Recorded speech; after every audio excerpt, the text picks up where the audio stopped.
ci question bi. waaw vraiment merci beaucoup Binta. surtout aussi par rapport ak ñi nga xamante ne njëkkee nañ ma jël kàddu. ma teewlu seeni wax ñu wax tamit affaire yu am solo mais quand même bon damay dem rek un peu tamit ci beneen côté moom mooy bu ñu analyser situation bi fu mu toll nii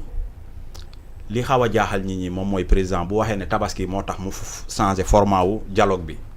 donc tabaski bi aussi waroon na mën a tax tamit mu xaar ba tabaski bi passé parce que tamit li mu def nii joxul ñu bëri ndéwénal donc am na ñoo xamante ne tey ñu ñàkkoon xar moo leen gënal comprendre nga mu bàyyi fii Ousmane Sonko ba tabaski bi passé donte dinañu am xar mais du ñu tabaski bu neex donc président foofu man li mu mën a wax rek moom mooy nekkatul ci tànk yi mu nekkoon te li koy wone tamit mooy bale lañ ko joxoon yàgg nañ ko wax fii teg na bale bi jël na di woo ay nit parce que ku mel ni Moussa Sy le gros poisson le gros poisson nee ne man président moo ma woo personnellement waaw loolu la wax président xëy ne du wor coalition Diomaye président mais waxul dara ci Pastef foofu dafay revendiquer rek ne bokk na ci actionnaire majoritaire yi te Pastef bi nga xamante ne maanaam xëyal na ko gontul na ko fanaanal na ko maanaam woral nañ ko sax te dogal nañ ko tamit donc tey par rapport ak loolu yëpp boo ko jëlee lii nii du la bett léegi nag benn côté tamit booy analyser moom mooy Ousmane Sonko alhamdulilah bu muy wax noonu maanaam mu ngi sant bu baax a baax suñu borom donc loolu baax na tamit ñu décrypter ko pour xam qu'est-ce qu'il veut dire derrière tout ça te man gëm naa ne sax Ousmane Sonko bu demee ba yegg fii c'est parce que il a été conseillé man nag côté boobu dama ci xaw a jël tuuti ay kaddu Babacar Touré Mandiou parce que c'est le premier bu génn ci plateau yi taxaw di ne munoo tabax kër ba pare nga xuloo ak locataires yi ne gedd nga kër gi après nag ci la Ousmane Sonko ne non nit ñi bu ñu yaakaaree man ñàkk naa fayda ba di ne damay démissionné wu ma dew ma fenn président bu bëggee na jël décret mu wàccee ma parce que moom moo ma faloon c'est parce que en réalité moment boobu bu démissionné woon analyse politique yi yëpp xam nañu ne bu démissionné woon c'était fini pour lui dina perdre crédibilité am dina perdre aura mais dina perdre aussi lu bari parce que dañ koy interpréter comme si ñu échec parce que tamit ce qui a lieu surtout de souligner ci loolu te mu important Ousmane Sonko nous a aidé à redresser les finances publiques déficit bi bu muy ñëw mu ngi koy fekk ci 12 virgule et quelque yóbbu na ko tey ba 6 en 2 ans te xam nga tamit benn affaire dafa am fu mu toll nii peut-être président dafa campagne rupture mais il est dans l'esprit de la continuité parce que tey ñu mu recevoir yëpp kenn ci ñoom musul incarner rupture par rapport ak ancien premier ministre yooyu yëpp muy Amadou Ba muy Abdoulaye Daouda Diallo Souleymane Ndéné Ndiaye qui était l'artisan de l'échec de Abdoulaye Wade Mimi Touré lan la peser réellement politiquement en termes de suffrage wala en termes de gain politique parce que ku mënul gagner bureau de vote mënul gagner Dakar te nekk premier ministre Sénégal mais kooku tey boo taxawee nga ne yow da ngay basé wu ci kooku pour gagner mais y a problème donc bu ñu delluwaatee encore rek ci président sortie yoom le 2 bi dafa di sortie boo xamante ne daf ko préparer te aussi sortie bi aussi dafa annoncé lu bari nee ne maanaam décret moo fi bay premier ministre. te décret boobu. tey prouvé na décret bi moom. waaw li koy mandargaal moom mooy confiance. mais président tamit moom lan moo ko fi bay ak lan moo ci topp moom tamit carte moo ko fi bay. te confiance tamit moo ko fi bay. léegi nag en réalité man ce qui est sûr et certain que li ma bëgg rek ñu bàyyi xel Abdou Diouf musul gagner élection lu dul Senghor moo ko bàyyi fii par article 35 après article 35 Abdou Diouf s'est maintenu au pouvoir ba 2000 Senghor aussi musul gagner élection Sénégal dafa jël indépendance ñoom ñu hérité loolu mais Senghor quand même il a eu l'intelligence parce que littéraire la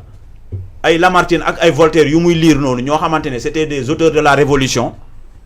donc moom dem na ba ci biir xam ne nguur bés boo ci toogee ba nga dem ba nit ñi désavouer la complètement maanaam boo deful attention échec bu garaaw moo la ci topp Abdou Diouf Senghor a eu l'intelligence mu démissionné dem bay Abdou Diouf aussi bu mu demee ba 2000 il a compris que adduna bi mu ngi soppeeku Wade a pris le pouvoir Wade qui est venu mu def 12 ans Macky Sall ñëw mu def échec bu gën a garaaw Macky xamul sa nu mu génnee Sénégal parce que mu ngi wax ne bu le 2 jotee le 2 avril 2024 dina wax conseil constitutionnel jël ay responsabilités am déclarer fin mandat am bi jeex na moom day dem mu ñu am candidat amuñu candidat am président amuñu président day dem ce qui est sûr et certain Ousmane Sonko dafa am benn longueur d'avance sur Diomaye et Diomaye li mu def nii man ci côté analyse politique d'accord naa ak moom foofu tamit internautes yi foo tamit ñu xam ne ñun dañuy analyser rek parce que fu mu toll nii Diomaye ce qu'il cherche c'est tout simplement réduire l'écart bu nekk digganteem ak Ousmane Sonko donc bu ñu jógee ci 2026 dañuy dem ci 2027 2027 rek mooy année boo xamante ne Diomaye am na ci marge de manœuvre en 2028 dañuy presque année préélectorale la foofu mënatuloo fa def dara te wax dëgg yàlla sëy moom boo demee ba ndaw si xam nga sëy moom góor bi mën na muñ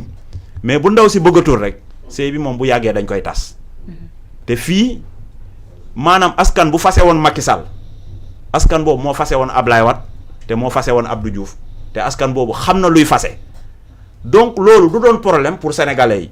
mais bu ñu xoolee tey vague d'effervescence bu mu créé cité kër góor gi maanaam ñuy def live yëpp instant bi dañoo gis seen live dafa yëg bon ñeneen yaakaar ne génn di zibilé sol maillot Sénégal yaakaar ne xaw ma FIFA moo ne waaw dañu ne xaw ma Maroc lu mu tiiree jàppul ñeneen noonu lañ ko yaakaaree c'est ça am na su ñoo xamante ne génn nañ di zibilé mais xamuñu lan la Sénégal moo gagné Maroc donc man sax bu may ñëw sax am naa problème mais heure bi dama jàppoon ne bu ma doon mos a ñëw Kéwoulo di def émission du ma am problème ci yoon bi surtout ci Ramadan bi mais heure bi pour nga dugg nu mu tudd VDN problème la xaw ma nag nit ñi lan la ñuy zibilé ndax dañoo kontaan ci wàccee bi wala dañoo kontaan ci Ousmane Sonko mais nag instant yi cité góor gi mu ngi baax Babacar tamit wax na ko Ousmane Sonko dara du ko bett mais la seule erreur bu mu def te Babacar wax ko te ma accepté ko mooy fallait pas jël fonction logement de fonction boobu parce que soxlawu ko en réalité ku taxaw mu ne la sama salaire dama ko jël di ko épargner di ko économiser pour ñeneen donc loolu du jaaxal kenn mais ce qui est sûr et certain que bu ñu demee ba libérer Farba libérer Tahirou Sarr Mansour Faye ñu ne la non-lieu Mansour Faye bi nga xamante ne jamono Macky Sall sax il avait peur nekk ci suufu clim yi di wax di fomp di ñàq di wax ne ku mu tudd rek xaw ma naa la porter plainte mais ñooñu yëpp bu ñu demee ba am ay non-lieu ñeneen yi ñu bàyyi leen ñu am liberté provisoire on voit que li Ousmane Sonko wax la justice s'attarde sur le dossier de Ismaïla Madior bi nga xamante ne ay 50 millions la ñuy wax alors que ay dossier milliards mu ngi fii donc tey bu ñu doon def bilan bi fan la ñu toll ci détenus politiques yi bi nga xamante ne du côté de l'exécutif amul benn conseiller buy wax ci loolu c'est comme si léegi dañ ci def table rase lan la ñuy wax ci reddition des comptes insister suñu si bu baax a baax lan la ñuy wax ci deniers publics yoo xamante ni pillé nañ ko beneen bi aussi Babacar am na émission bu mu fi defoon période bu mu defee entretien ak Moustapha Tall di wax état bi na dimbale les PMI ak les champions sénégalais c'est vrai état xëy di wax ne ñooñu dañuy fay da leen di dagg TVA te yoral leen xaalis mais tey loi bu nu mu tudd mon frère là le ministre des finances Cheikh Diba dugal mais nañ dem dégluwaat émission Babacar bi est-ce que en réalité état bi ci boppam crise bi yàggul ci au sommet de l'état est-ce que l'état avait réellement la volonté d'aider ses fils parce que tey état bu taxawee mu ne léegi facturage bu muy def noonu pour permettre entreprise yi seen factures yi mën ko def xaalis mën ko jaay pour mën a am liquidité te alors que état defoon ponction ci ñooñu yoreel leen xaalis ba pare ne TVA bi lay dagg après di xaar pour yow nga jot sa xaalis encore ñu dugalaat benn loi boo xamante ne affaire crédit bail donc fu mu toll nii la situation économique du pays est très tendue. Il y a une réelle tension de trésorerie mais ce qui est sûr et certain que li ko indi mooy suppu kànje financier ak politique bu ñu nekk mooy tantôt le premier ministre dit que il faut ñu redresser les finances publiques alors que dans l'esprit de l'État en réalité nekkuñu ci loolu léegi nag mooy kii li mu wax nii Babacar les ventes sont ouvertes Ousmane moo fi nekkoon